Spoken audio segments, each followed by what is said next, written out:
Welcome. My name is Charles Sabatino. I'm a lawyer and director of the American Bar Association's Commission on Law and Aging.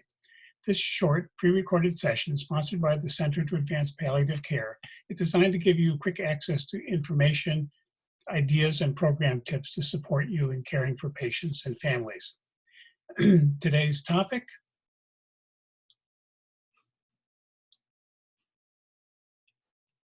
is advanced care planning, signatures, notarization, and witnesses in an age of COVID-19. This topic is especially important because at times when our health and well-being is so threatened as it is today, it is more important than ever to make sure your healthcare priorities, goals, and wishes are known by your family and healthcare providers. Yet the most common way that is done using advanced care planning documents is now particularly difficult because of the lack of easy in-person access to witnesses and notaries. I'm going to talk about two kinds of advanced care planning documents: healthcare advance directives, which include medical powers of attorney or the appointment of proxies to name someone to make healthcare decisions for you when you can't, and living wills, which spell out your values, goals, priorities, and wishes regarding your healthcare. The second kind of document are medical orders, particularly practitioner orders for life-sustaining treatment, or POLST. However, you may have them hear them by other names in your state, such as MOLST, MOST, or POST, but they're all essentially similar. These are medical orders only for patients at risk of a life-threatening clinical event because they have a serious life-limiting medical condition right now, which may include advanced frailty. The problem is that these forms generally require signatures. Advance directives normally need to be signed, witnessed, and are notarized depending upon state law, and physical distancing can make these difficult to obtain. About a dozen states recognize oral directives under certain conditions, but even they need to be witnessed and documented normally in the record. In most states, POLST is required to be signed by the patient or their authorized surrogate. It may not be accepted without signatures. Now, many have looked to the Centers for Medicare and Medicaid Services, or CMS, to loosen certain regulatory requirements, such as telemedicine, to meet the current crisis, but it doesn't have the authority to waive state advance directive statutes or POLST laws. However, the good news is that while state laws must be followed to appoint a healthcare proxy, they do not negate other ways of expressing and communicating your healthcare wishes. And that's very important to keep in mind. Now, formal advance directives are always your plan A. They are preferred, they are perceived to carry more weight, and they are more readily recognizable and documentable in the record. However, if that is simply not possible, your plan B is this: get signatures. If you can't get signatures or a notary, speak up nevertheless. Document your wishes in any way you can and ask that your wishes be recorded. Why do I say that? That is because common law and constitutional principles have long required that your wishes be honored when they are known, as long as not ethically inappropriate.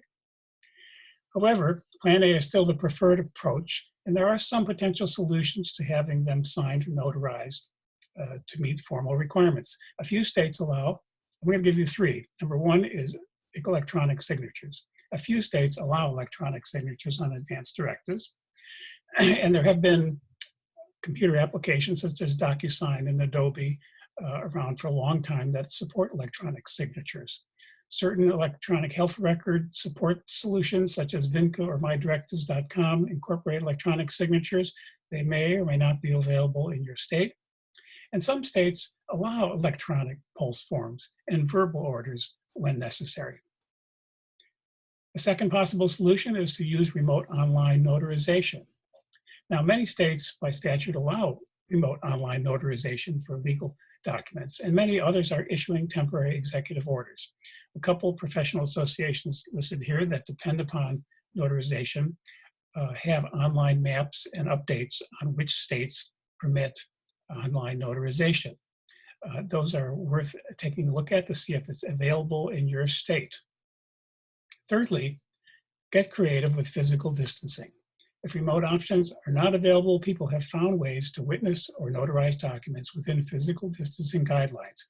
A couple articles noted here from nolo.com and the New York Times give some examples of those strategies. They include things like the parties being present in a large conference room, separate from each other, and each stepping up separately with their own pen to sign the document, or drive-by signings with the individual signs the document in a car and the notary outside the car at curbside observes the signing.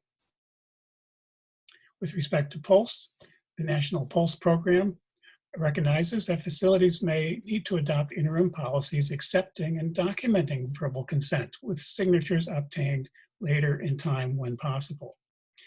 The National POLST has several other resources and guidelines related to COVID on their webpage worth taking a look at.